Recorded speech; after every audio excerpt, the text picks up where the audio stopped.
Well, hello, friends. David Vos here. It's a beautiful day in Oklahoma.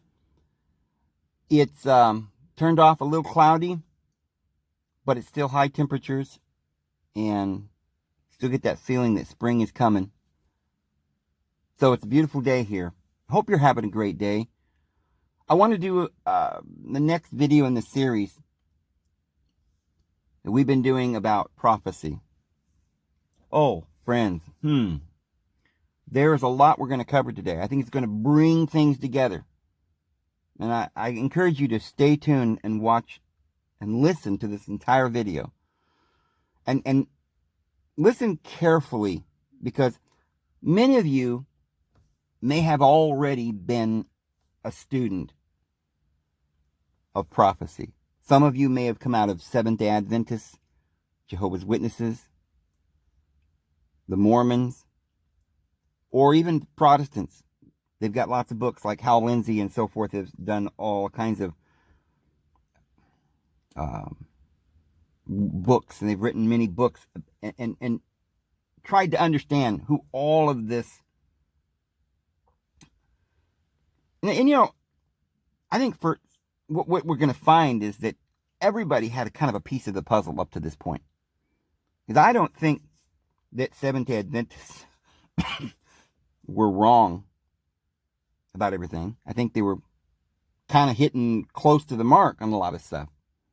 Because as I said, they got information from Miller that kind of information had kind of been coming down through the studies of Newton. So it was kind of established by Newton.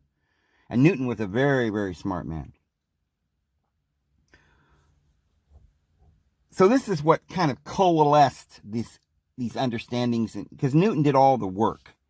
He went back and went through history, because he was at Cambridge in the late 1600s, and he was able to go through libraries that most of us don't have, we're not privy to. Newton spent 50 years studying biblical prophecy. And while, you know, some of us have spent 50 years, I mean, the mind of Newton was brilliant to the point where he went through all the figures and facts, the measurements of Solomon's temple and the Great Pyramids. He studied the Book of Thoth and the esoteric wisdom that he had available to him. He was so careful in his corrections, in his calculations, that because he was looking at history, he had to know what was the date for this and what was the date for that. So he studied Hebrew and Greek. Most of us have never done the kind of study that he has done. He got to where he understood Hebrew and Greek. And he was also a great mathematician, a physicist. And so he also studied the rabbis and the Talmud and all the literature. I mean, it was a vast study. He went through the occult, through the Talmud, through all of the philosophical studies and works, mathematics. I mean, the man was just literally probably the most brilliant man that ever lived. And in studying the scribes and the Jewish teachings, he got familiar with how they did their calculations of history. Because you see, the Jews don't go by the dates that we do today. Like, for instance, we start everything with Christ, and we say, this is the year 2020. 2,020 years has gone by since Jesus Christ. Well, the Jews don't do that. They have a day like 5,700 years, something like that, since the day of Adam. They're still counting time from Adam. So in order to understand what happened, for instance, when did Antiochus Epiphanes go into the temple and sacrifice a pig? Or when did Daniel prophesy, or whatever? Or when did Israel go into captivity? Or when did the Jews go into Babylonian captivity? What was the date of Artaxerxes' call to go forth and restore Jerusalem? He studied these Jewish dates and understood how they counted time back through as they kept it and preserved time in the Hebrew dates. And then he looked and studied the dates that the Greeks had from the beginning of their culture and down to their kings. And he studied the Babylonian dates. And he studied, think about all that I'm saying. What person do you know? I'm sure Hal Lindsey didn't do this. I'm sure that Charles Taze Russell tried to do a little of this, but he didn't. He was more or less copying Newton. And he didn't know Greek and Hebrew. There hasn't been a man like Sir Isaac Newton since Sir Isaac Newton who understood it all like that. And therefore he was able to do the work that later people came along, such as Ellen White, and plagiarized a lot of it. Now, I don't know if she plagiarized it word for word or anything like that. And I'm not saying she did anything wrong. I'm saying she had the benefit of William Miller and Sir Isaac Newton and Tyndale and Wycliffe and Luther and many, many people before her, that she could go. Some today Seventh-day Adventists don't know. They're only reading her works and they think, well, she's brilliant. Wow, look at these books, thousands of pages, right? Well, Sir Isaac Newton wrote 5,500 pages on biblical studies, millions of words. And so Ellen White came along after that, when individuals like Luther and Tyndale and Wycliffe and Huss and Jerome and anyway, lots of these people had already done the work, and they studied history and they studied these dates. Now, Newton was not infallible. He said in his works that he didn't know precisely the day and the hour. He decided that 2060 was a very important date. He wasn't completely sure if the 1,290 days in Daniel was to start in 609. He did that because I guess there was a pope in that year that started this. They made an Virgin Mary, they made her into an idol and began to worship her. And he thought that may have something to do with from the time that the abomination of desolation was set up, because then they began to dedicate pagan temples into the Christian temples. And so he decided that could be the beginning of the 1,290 days. But he believed that the 1,260 days started definitely with the time that the little horn would gain temporal power, and that was with the Holy Roman Empire. Charlemagne became the first king of the Holy Roman Empire, and he was a king and had temporal authority to give edicts and things like that, and to make law and to have armies. So he knew that was the beginning of the 1,260. It did seem a little peculiar to him, even, that the 1,290 days would start before 800 in the year 609. And so he had another possibility that he gave in his writings, that if the 1,290 days started at the same time as the 1,260, it would end in the year not 2060, but the year 2090. Now that's interesting because, again, you hear a lot of people, maybe on the net, you look it up, Sir Isaac Newton predicts the end of the world, 2060. What they don't tell you is that Sir Isaac Newton didn't say that would be the end of the world, but at 2060, Christ would return, he said. And then there would be a 40-year period going down to the year 2100. Now, I've said in other videos that there is, I don't want to go into it deeply, but just recapping very carefully, real quickly, Polaris is the star that we call the North Star today, and everything revolves around it in the heavens. But a lot of people don't realize that it hasn't reached its zenith yet. It's been going into position. Thousands of years before that, it was the star Vega, or Vega. And at different times, it was different stars, like Cephas, which is the father in the Greek gods.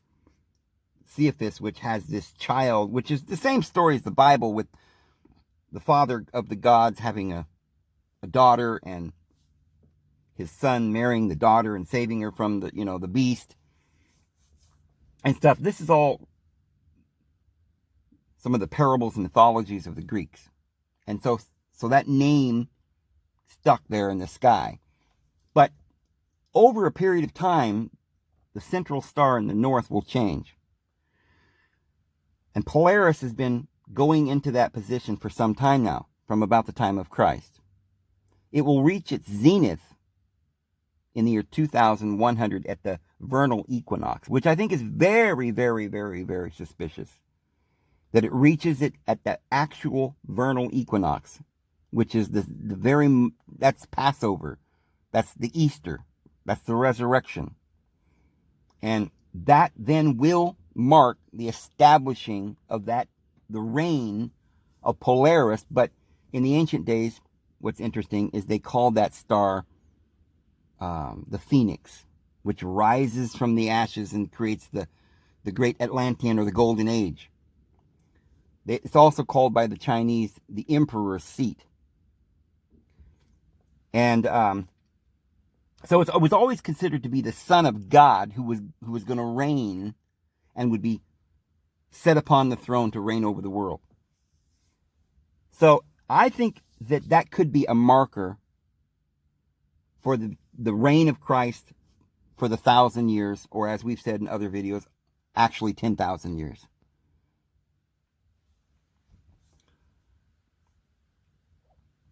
Because there will be 12,600 years on the top of the wheel and 12,600 at the bottom of the wheel to make 25,200 years, the entire period of time that the astrological wheel goes around from the beginning to the end.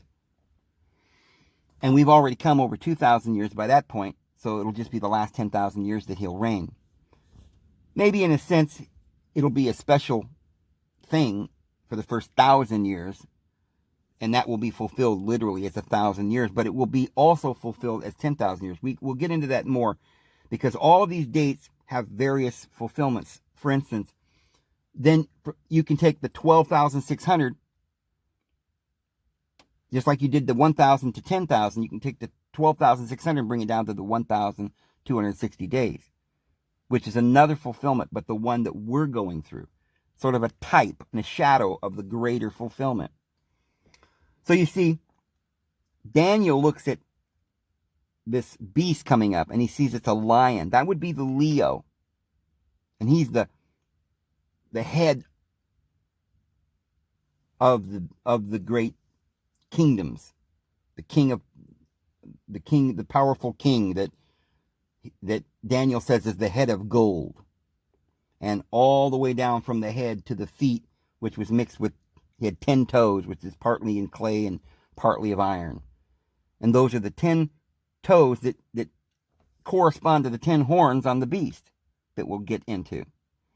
But he says that the first kingdom was Babylon. The second kingdom he saw was Medo-Persia, then it was Greece, and then it was Rome. And we'll get to the rest of them. Because he mentions, in the book of Revelation, it says there will be 7 heads to this beast that comes up out of the water with the 10 horns. So the whole thing then, this whole prophecy starts with the head of gold, or the beast that is the lion beast that he claims is Babylon. So in the smaller fulfillment, it's Babylon, and then it's Medo-Persia, then it's Greece, and then it's Rome. But in the larger fulfillment, the beast that rule over us is that Leo that existed 16,000 years ago. Because remember, each of the houses lasts 2,100 years. So depending on the way the Bible uses the date, like for instance, sometimes it'll say months, sometimes it'll say years, sometimes it'll say days. In Revelation chapter 9, it says that the angel came down and the armies met for this great battle, which was prepared for the hour and the month and the day and the year. And that's significant.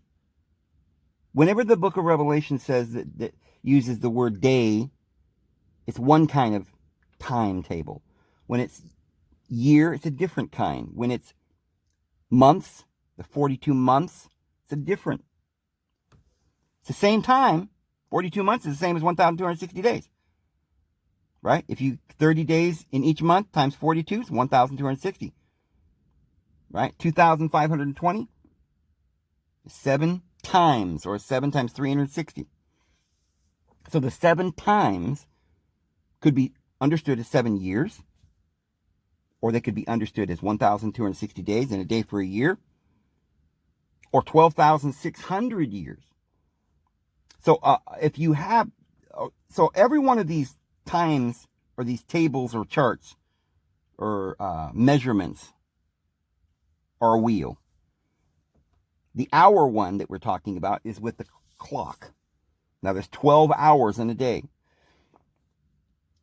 The month one would be a calendar, and there's 12 months in a year. So that's a much longer version of the same prophecy. And so what we'll find is that there is sometimes the Bible mentions the last hour, and it's talking about 2,100 years in the larger context. This is how long it'll be since Christ. From the days of Christ to the last, to when he sets up his kingdom, the last 40 years, which ends in 2,100, begins in 2060. It all ends at the end of this 2,100 years, which is the age of Aries. It actually has a name, you know. Aries is like our March.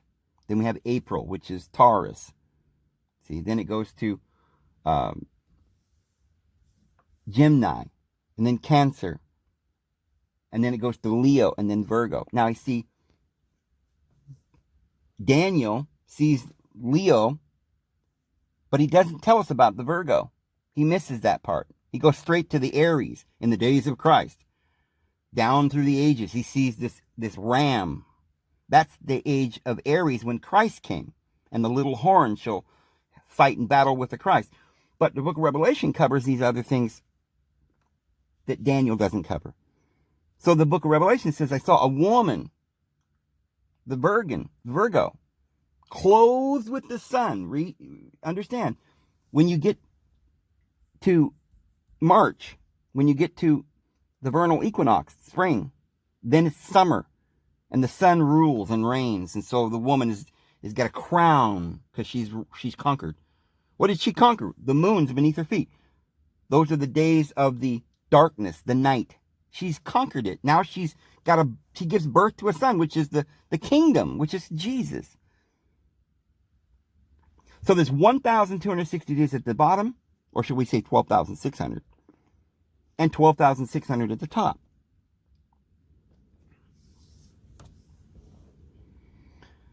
So not only then can an hour be 2,100 years in the larger scheme of things, but it can also be 210 years in a shorter scheme, in the smaller version.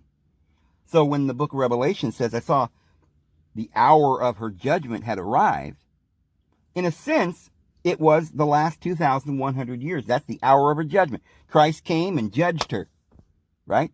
Who? Well, it's going to be a different her in a sense.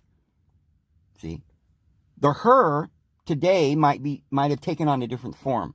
The Antichrist today that we're going to go through may be a little different than the Antichrist that happened over the last 1,260 years, which was the Pope who spoke blasphemies and persecuted the saints.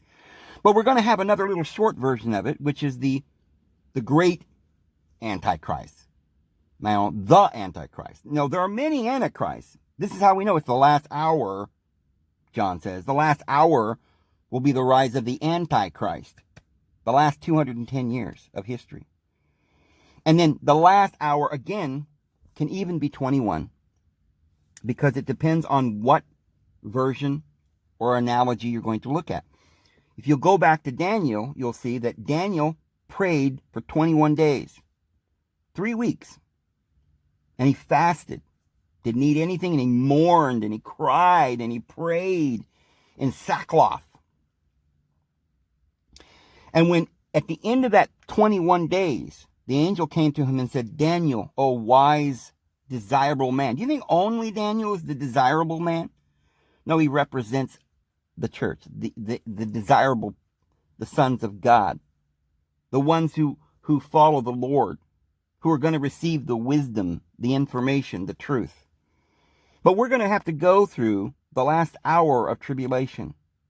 Remember, in the book of Revelation chapter 2 and chapter 3, it gives you the 7 churches, and 2 of those candlesticks, which represents the 7 communities or churches that were in the first century, 2 of them are faithful. And he says, I'm going to give you the power to overcome, so that you don't have to go through the hour of test, so that you can overcome and make it through the hour of test. It's going to come upon the whole world.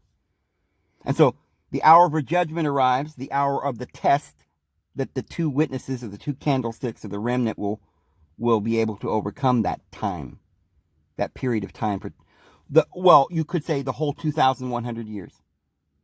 See, in the greater scheme of things, we're going to overcome this 2,100 years of testing. But in a more dramatic sense, you and we're going to go through 210 years, this last bit of history. We're going to find that there are going to be some things that are going to happen in this 210 years. With the opening of the 7th seal. And with the opening of the 7th seal, he says, I saw there was silence in heaven for the space of 1/2 an hour. Half an hour. Why? Because we're going to find that he opened the seal in 1844, and the everlasting gospel was sent and preached to all the world. And at that time, we had the Constitution of the United States, a Constitution in France, a Constitution in England.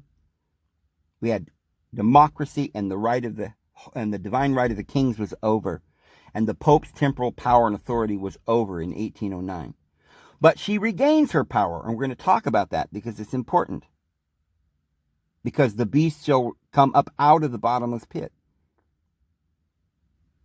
And so in 1814, she regained her temporal power. She lost it again.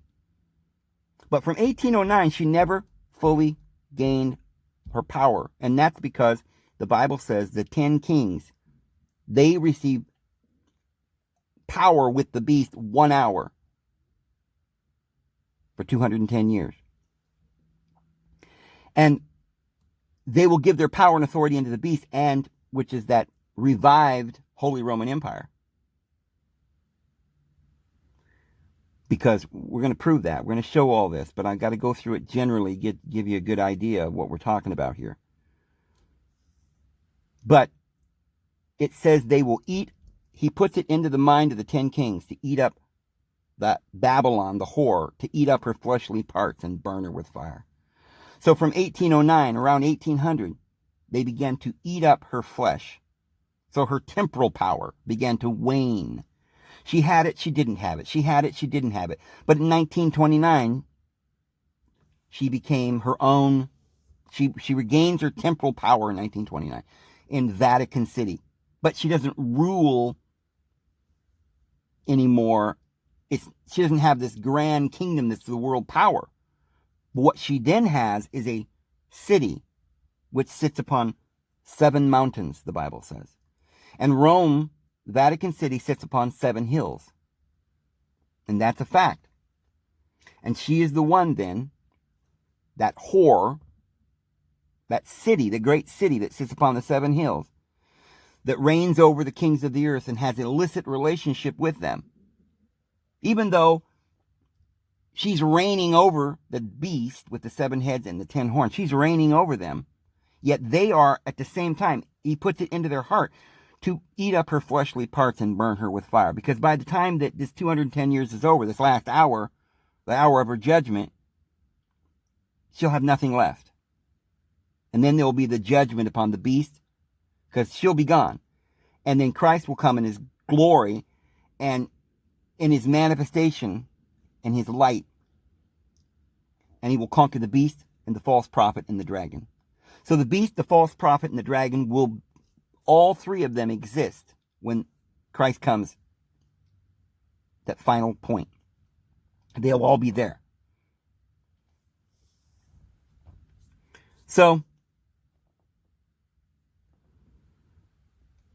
this is how you have to understand the scriptures. It's so difficult to understand. A lot of this, Sir Isaac Newton admitted he didn't understand in his day. He did a preparatory thing. He admitted he wasn't quite sure if the 1,290 days started in 800, the same as the 1,260, but he gave an option for that. And I think he was probably right there. Because if Daniel's looking at this situation with this 2,300 evenings and morning in chapter 8, and he doesn't understand it, he says nobody understood. So you got to have understanding. You've got to, after the 21 days, the church is going to finally understand. That's why Jesus said nobody will know the day and the hour. See, he's being very careful. The Bible is very careful when it uses hour, day, year, month. He did not say nobody would know the month or the year. Now that's pretty close.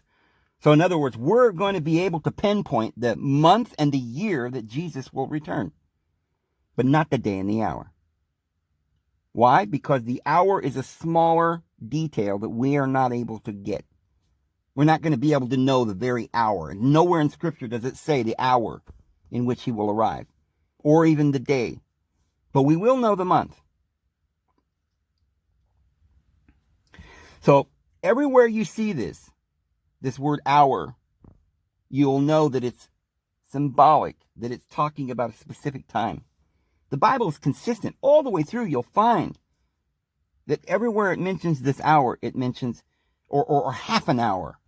Remember where yesterday we talked about the 10 days that it says that in Revelation 2 and 3, it talks about the two faithful candlesticks,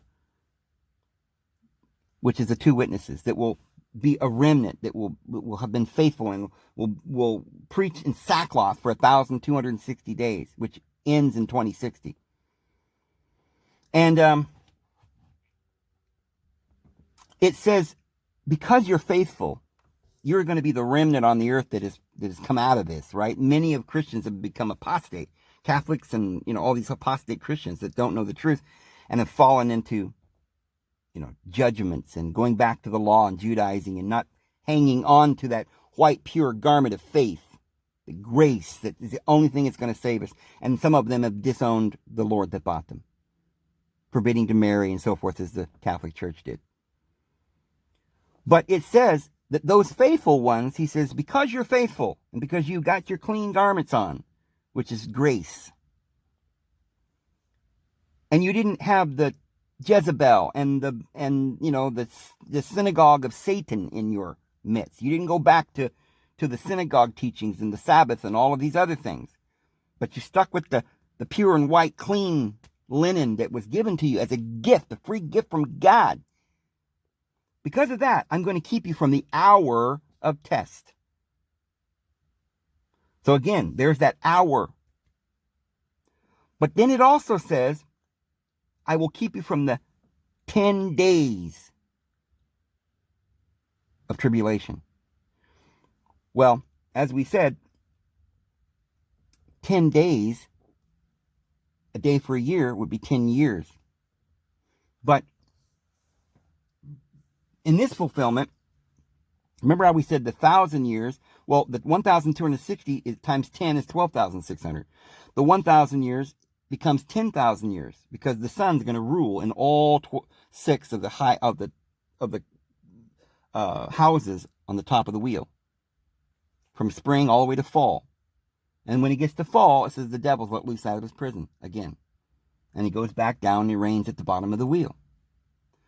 So here the 10 years can be understood as 100 years. Remember, you've got that at the opening of the, what is it, the eighth seal? It says there was silence in heaven for half an hour. Well, if an hour is 210, then a half an hour is 105 years. And so he calls it the hour of test and the 10 days of tribulation. The reason why it's only 105 days and it's still the hour of test is because the first half hour is silence. So when the seventh seal is opened, there's silence in heaven for a half an hour. At the end of the half hour, the last half of the last 100 years, which would be 1844 to 1944, or when Israel went back to their land. From that point, which is World War II, you've got earthquakes and pestilence and famines and, the bowls of wrath and all these, the trumpets and all these vials and tribulations and all of these things are going to fall upon this is the great tribulation. And it's going to be, judgment's going to start with the house of God, according to 2 Peter 1:20. Or no, Peter says it somewhere. The judgment starts with the house of God. 2 Peter 1:20 is about no private interpretation of Scripture. But, so, for the first hour, the judgment is more or less just pronounced, The angel pronounces it, says, fear God and give him glory, the hour of judgment's come. Get out of her, my people. It's a time where we can just kind of get out. And there was the institution of the Constitution and freedom and declarations and the end of the reign of the divine right of the kings and the end of the Pope and all the temporal power and all that stuff. And Joseph Smith, the great prophet of the latter days, sends his apostle, goes up on the Mount of Olives and dedicates it for the restoration of Israel. And the restoration of all things spoken of by the mouth of the holy prophets.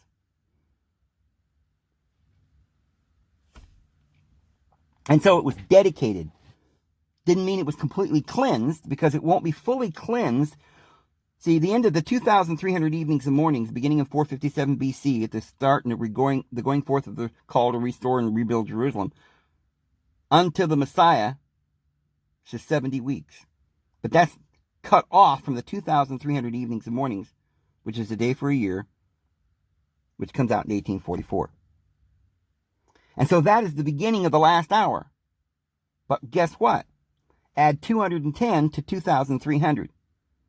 That's 2,510. Add the other 10 days, you got 2,520. And that is the entire period. Why would God say, just 200, it's only going to be 2,300? No. He's already elsewhere explained. That was Daniel 8, 2,300. Daniel 9 says, what shall be the end of these things, my Lord? He says, it'll be 1,260 days. And that's half a time. The whole thing is 7 times. So 3.5, or half, times and a half, is 1,260 years. But the whole 7 times is 2,520 that Daniel speaks of in Daniel chapter 4.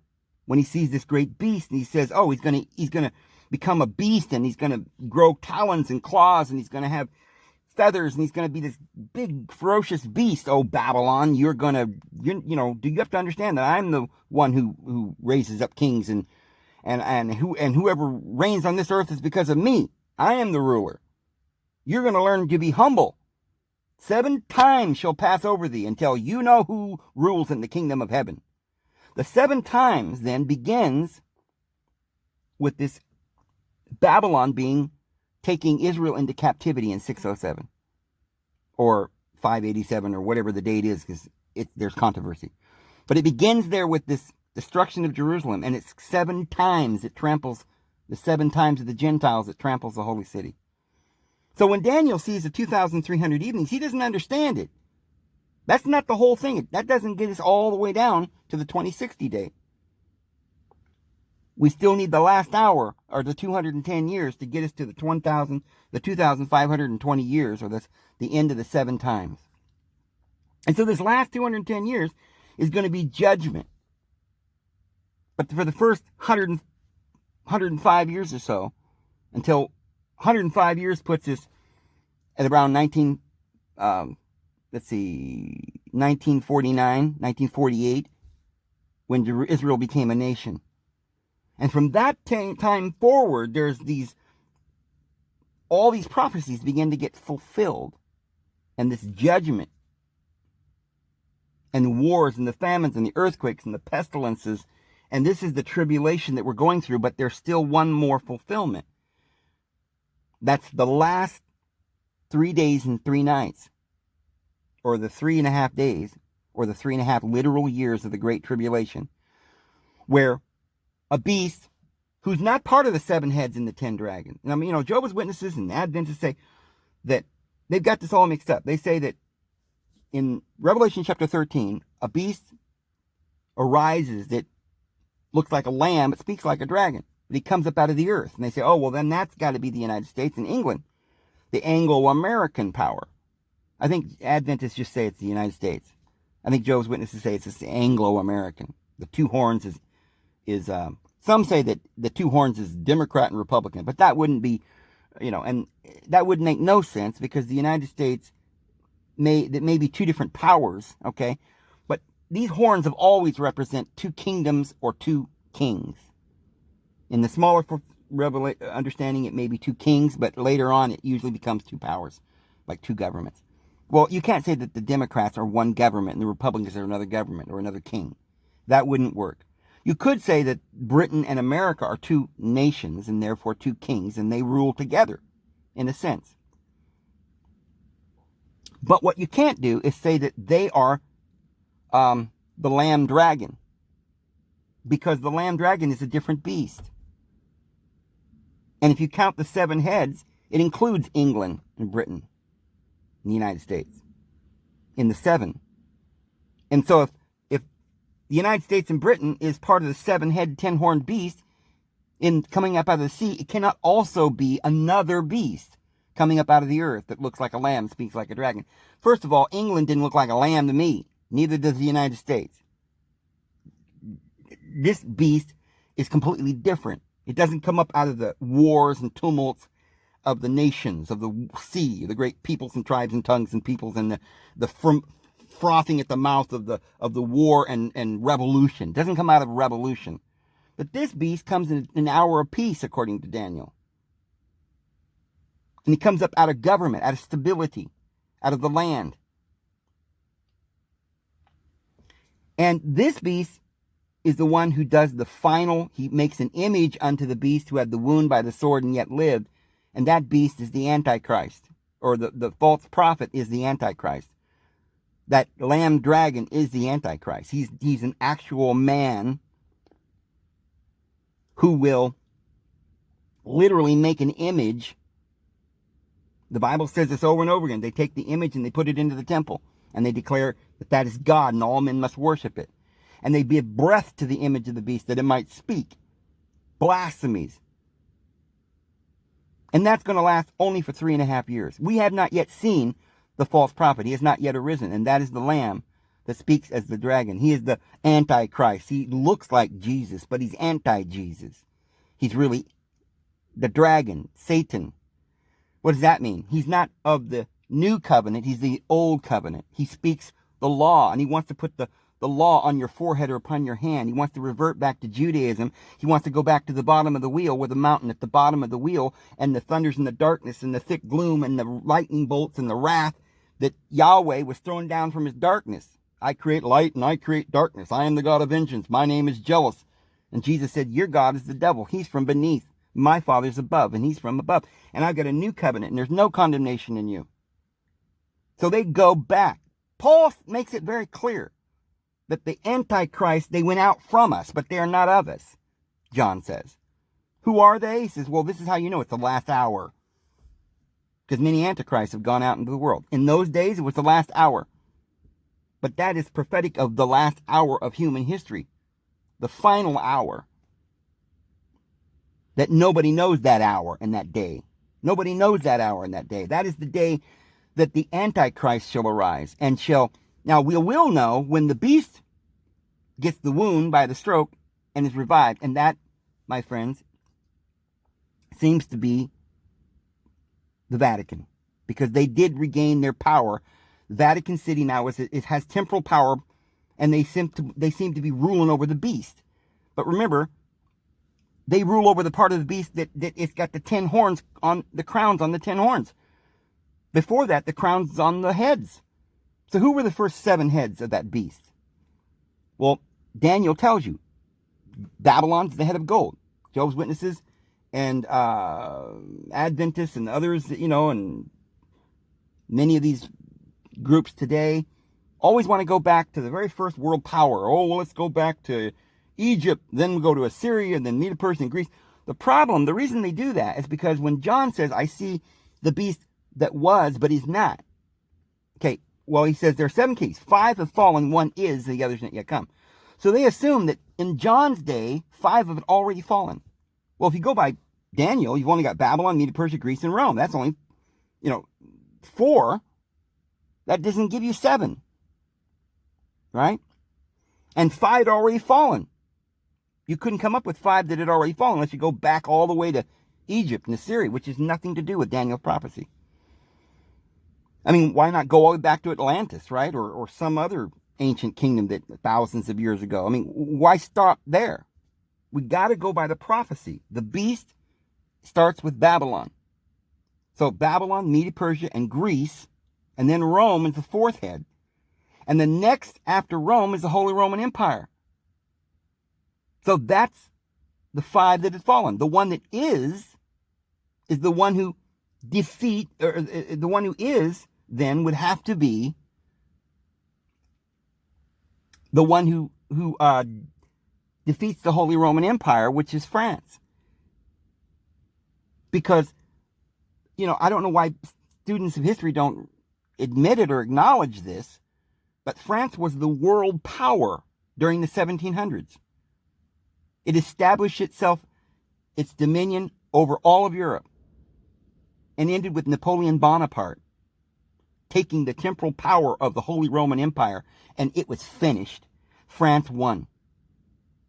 France was the world power. So France then was the 7th, the one who is.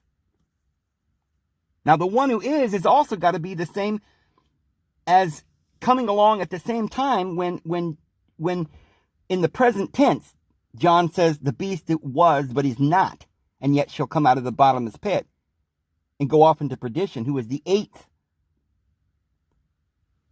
So this puts the present moment, the one who is, or in this sense, the one who is not, in the present tense, the one who is not at this present moment, all the way down to the last days, in the days of France. France destroyed the Roman Empire. It was not. And then France then becomes the 6th world empire, and the 7th, who has not yet come, but shall remain a short while, that one has to be the United States or Britain, who took over in the 18th century, in the 1800s, and became the world power. And France dwindled and didn't have that power anymore. But this little kingdom of Britain should only remain a short while, until the beast that was the Holy Roman Empire shall be revived again. Well, it's already been revived in Vatican City, and it rules over the kings of the earth. But it does not have absolute power yet until we see the false prophet arrive, which is that day and the hour that nobody knows, who shall do great signs and wonders. And all the world shall receive a mark upon their hand or upon their forehead. And that mark is the law of Yahweh, the carnal laws. Because in the Old Testament, it says that you will write the law upon your forehead and upon your hand. And nowhere else in the Bible is there any allusion to anything else. And the saints, they don't have that. They have the seal of God, which is the Holy Spirit. They're sealed in their foreheads with the Holy Spirit, which is completely the opposite of the law. So the 144,000 get victory over the beast and its image.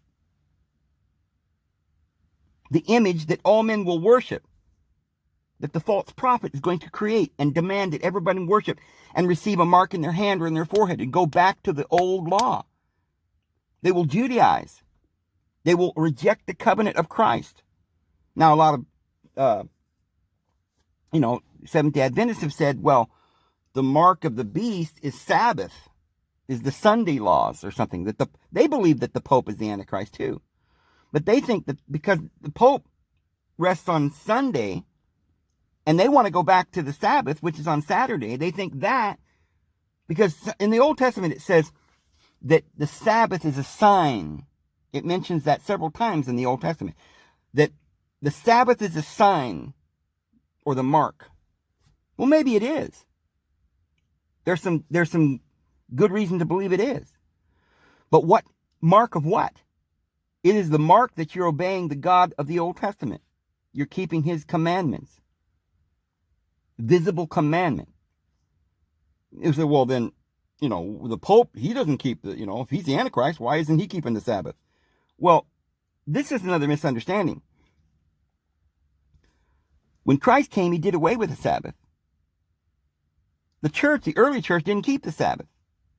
Many of them continued to do it because they lived in nations where they may have kept the venerable day of the sun, which came from Zoroastrianism, which is the holy worship of the sun, which is the pagan religions, which, that's traditions that Christ also came in. Remember the Magi that worshiped Jesus. I mean, I don't have time to get into that today. But the Sabbath was never changed. It's a different covenant.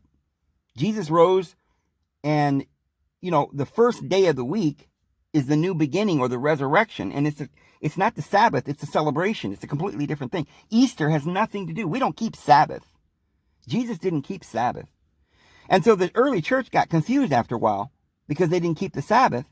And they were celebrating Sunday because they were having communion, and they didn't realize. So somebody come along and said, oh, well, you've changed the Sabbath. Well, maybe they eventually did. In 338, one of their popes decided that they'd transfer everything from the Sabbath all the way over to the Sunday. And so they did, in a sense, change the law of Yahweh, and they made up their own law. But that wasn't the mark of the beast. That was just something that they did. It was very foolish. Because remember, they did a lot of things that were foolish.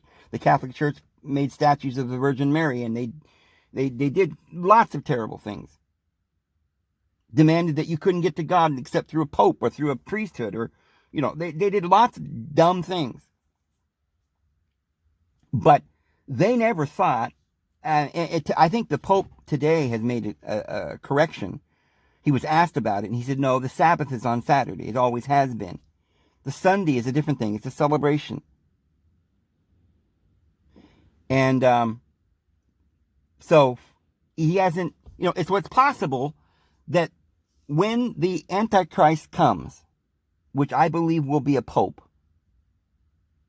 because he will look like a lamb, speak like a dragon, he will look Christian, but he's really going to be a Judaized Christian, because this is all everywhere spoken of in Galatians. And the whole fight there in the early church was that Christians would not receive the love of the truth that they might be saved. They wanted to go back again to the beggarly and weak things of the law. Ye who want to be under law, you not know it's slavery. They want to be under bondage. So it says that the man of sin comes, and because they wouldn't receive the love of the truth that might be saved, he sends them the strong delusion. And therefore they get the wrath of that God because they are under his wrath because they haven't received grace. So if you declare that you got to keep the Sabbath and you got to do all these things, then you're under the curse. And so that is what the Antichrist does, is he goes back. As they went out from us and they showed they were not of us. But they have gone back and they have Judaized. Paul and the apostles warned about this over and over again. And they basically said in 2 Thessalonians 2, that's what the great apostasy is going to be. The going back. That's what apostasy means. It means to go backward on the trail. To go back to the old ways that were of the night, of the darkness. We are not children of the dark. We're children of the day. So, this temple that they're going to build in Israel, remember, Joseph Smith dedicated the land. Israel's going back to their land. And it was dedicated, and in that sense it was sanctified for the restoration and for the gathering of Israel. But it won't be fully, all the children of Israel won't be fully gathered until the end of the 1,260 days. And then this final tribulation, when they're all back in their land, Jesus said to the Jews, I have come in my Father's name, and you did not receive me. But when he comes, who comes in his own name, him ye shall receive. He comes in his own name. He's, I am God and there is none else. And y'all gonna bow down and worship me, or I'll kill y'all. You keep my laws, or you'll die. And he puts anyone to death who does not worship the beast or his image, or receive the mark, which is keep the law on your head, on your forehead, and the sign of which is the Sabbath. So I wouldn't doubt it if the Catholic Church is probably going to want to say, I wouldn't be surprised that Pope, who is the Antichrist, will be a Jewish Pope, and who will reconcile this Christianity back to Judaism and demand that everybody begin to keep the Ten Commandments. And if you don't keep the Ten Commandments, and that doesn't just mean, that would be all right. I mean, what's the harm in that? Well, it means you got to bow down to Yahweh. And it means you got to stone women that commit adultery, meaning that they got to be slaves, bound by the law of their husband. You're bound by the law of this curse. You're under death. You can't have eternal life until you receive the free gift of eternal life. Ye who want to be under the law, do you not know it's slavery? The law is vengeance and genocide and war and death and a curse. So I suspect that since we don't know, neither do we know the day and the hour, nor do we know the identity of the Antichrist, because he hasn't come yet. But when he arrives, the whole world will wonder who can do battle with him. They will marvel and they will wonder and they will worship the beast. Who is like him and who can do battle with him? And he shall declare that he is God, and he will build the temple in Jerusalem. And there will be a separating of the sheep from the goats, those who will hang on to their faith, the faith of Jesus, and keep his commandments. And that will be that last hour, which is that last 3.5 years of an actual literal tribulation, which will be so bad that if you didn't cut it too short, no flesh would be saved. And in fact, there's good reason to believe that everyone will die, even the Christians, because it says the great multitude that no man can number is standing before God's throne in heaven at the end of all of this. And the blood of the martyrs cries out, and he says, how long, O Lord? He says, wait until their blood, your fellow servants have been murdered and martyred as you have been. Under the altar they cry out, how long, O Lord? One more hour. And then he comes to take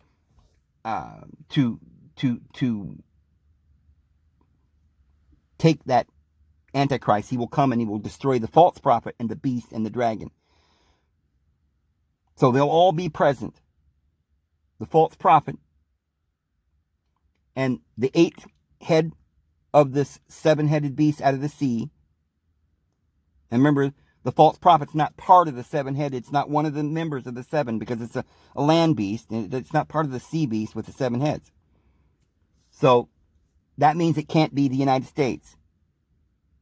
The lamb dragon cannot be England or Britain or France or any of these kingdoms that were part of the 7. The 8th head was part of the 7, but not this other completely different king that rises, who will give breath to the image of the beast and cause it to speak and put a mark in their forehead. That will be that last great tribulation. And so it appears then that we have very good evidence, because we have 2,300 evenings and mornings starting from the call to restore and to rebuild Jerusalem. If we know the date when that occurred, and we bring that up till the coming of Messiah, which is what the prophecy says, that 490 years are cut off from the 2,300 years. And those 490 years are to bring in everlasting righteousness and to anoint the holy of the anointed, the Most High, the Messiah. And to cause sacrifices and gift offerings to cease. And upon the wing of the disgusting things shall be that abomination that's causing desolation. Remember, Jerusalem has been destroyed and desolated since the time that Babylon came in and took them. It'll be 7 times, so they're constantly being trampled upon, that Jesus talks about. Be it there's all these fulfillments of it and these little types and shadows of this last little event that happens in world history. And so the 144,000, they get victory over this. They have white robes and play on their harps. They've mastered the song. They sing the song of the Lamb.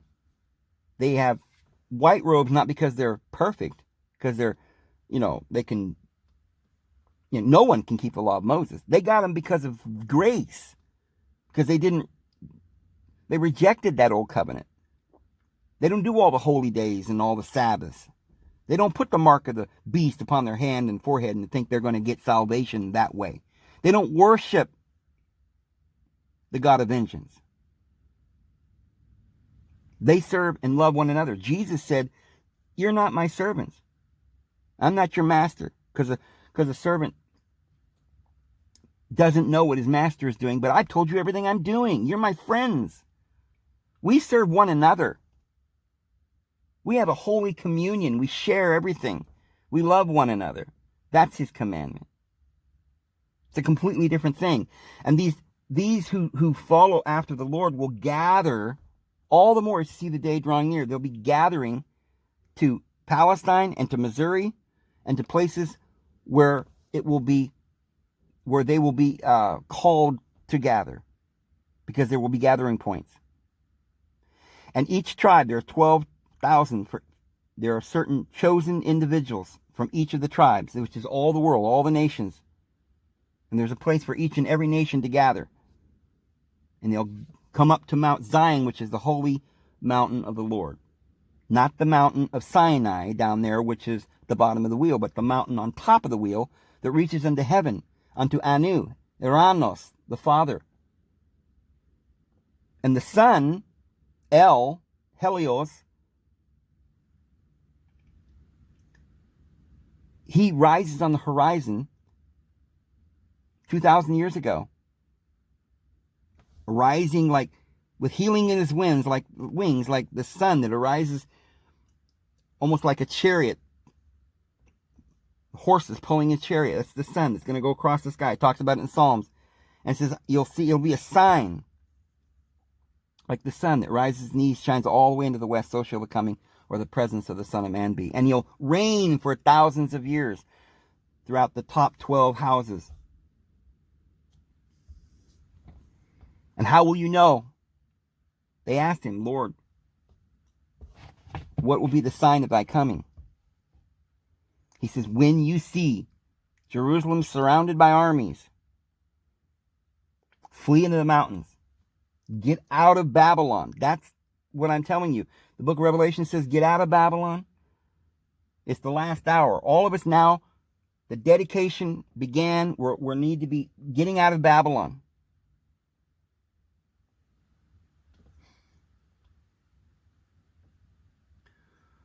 We know that from various proofs that the going forth of the call to restore and to rebuild Jerusalem would be 2,300 years until a dedication would take place and they would begin to go back to their land. We know at that time the hour of her judgment arrived. We know that that's exactly when the papacy and the temporal power of the Holy Roman Empire ceased. We know that's when the prophet of the latter days dedicated the land of the restoration of Israel. We know from that time we've got the Constitution, which was divinely inspired, and divine right of the kings is gone. And we know that we've gone through the 7 heads of the beast. And we know that the last hour is 210 years. That like Daniel who fasts for 21 days, and then at the end of that he receives the vision, the understanding. And that's what's going to happen to us for this 210 years. And we know that the candlesticks, the two witnesses preach in sackcloth for 1,260 days. And that would be the last half of 2,520. So the 210 on the 2,300 plus the 10 days is 2,520. See, 2,300 plus 210, the last hour, which in the larger scheme of things is 2,100 years, the last age. But in this shorter scheme of things, it's 210 years. There's silence in heaven for half an hour because from 1844 to 1944 or 1948 is about 105 years, which is the half hour. The 10 days of testing that's going to come after that will be from 1945 or somewhere around there until 2060. Those will be the days of tribulation in one sense, except that there will be a greater tribulation at the very end with the 3.5 years, because there's all these different successions of fulfillments. And that's why it gives the 3.5 year tribulation in months and in days and in years. Now, in the book of Revelation chapter 11, it says the two witnesses prophesy for 1,260 days, and then they lay on they lay dead on the great city for 3 days and a half. See, there's the smaller version of the large prophecy, 1,260 years, or day, which is days for a year, and then the 3.5 days. That's the last little part. Same thing with Revelation 12. He says the woman went into the wilderness for 1,260 days. And then there's the 1,000. And then there's the times and a half a time where it says, woe to the earth and for the sea, because this is the last hour. The devil has come down to you having great anger. The short period of time. And so it can mean that entire 210 years, or it can also mean in a greater fulfillment, the last fulfillment of that will be that 3 days and a half, or the 3.5 years. So whether it's Revelation 11 or 12 or 13 combined with 17, you've got both of them, the longer and the shorter. The 1,260 in the times and half a time. The 1,260 in the 3.5 days. And 13 and 17 has the 40 and 2 months, which would be the shorter period. And so this confirms that our dates are pretty close, because we've got 2,300 years, which we know where to start with the going forth of the call to restore, to rebuild Jerusalem.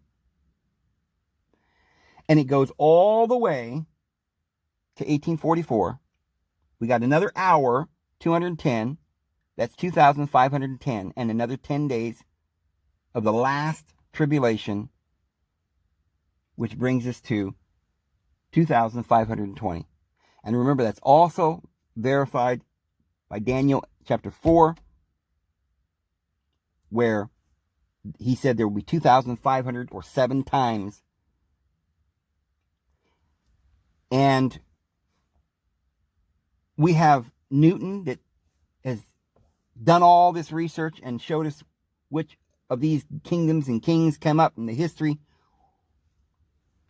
And he says that the 1,260 days started with the Holy Roman Empire gaining temporal authority and ends in 2060.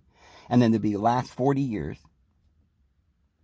He says the 1,290 may very well start with the same date as the 1,260 years and end in 2,090. And the 1,335 days, happy is he that comes unto the end of the 1,335 days. Which elsewhere, Newton decided that probably means the year 2135 will be all completely over. Now, why would Christ return in 2060, but it's not over until 2135? Because if you look at the book of Ezekiel, it gives you some interesting information there. It says that this new temple will be built, which is something grand, and it will be only the Zadokite priests.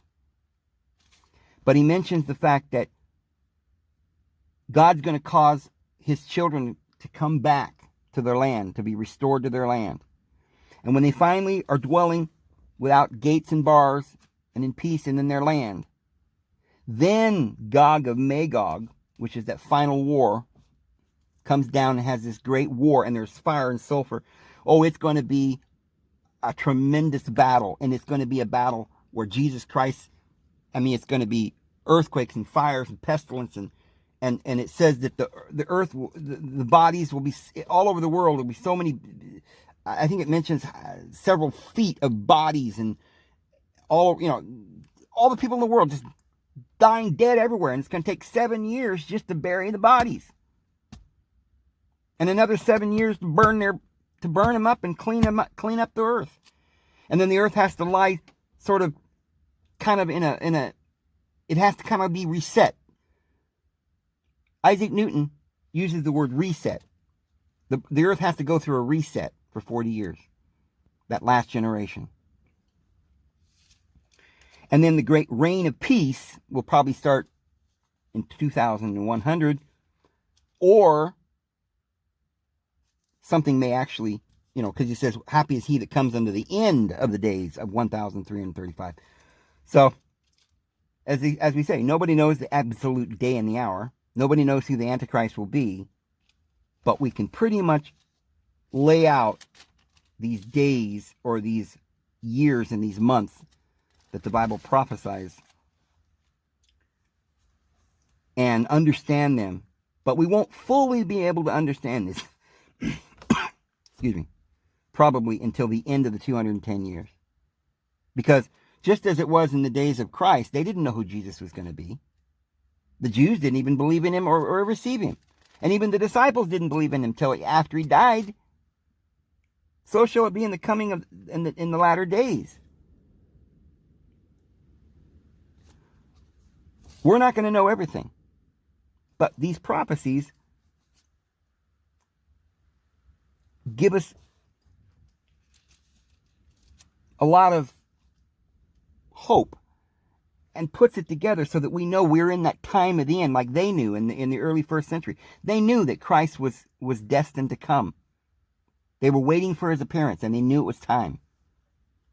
And they'd already, most of the rabbis in that time had gone through Daniel chapter 8 and 9, and they had realized that the 70 weeks that was determined upon Daniel's people was due to end.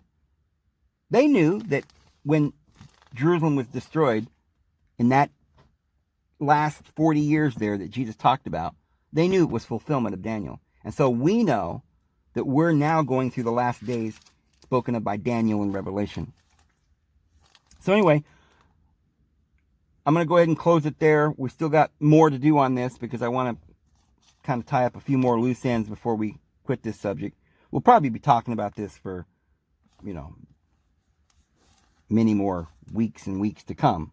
There's lots of things to talk about, but we'll be talking about this as well. Anyway, I'm going to go ahead and go. It's David Vos. We'll see you guys tomorrow. Have a good one.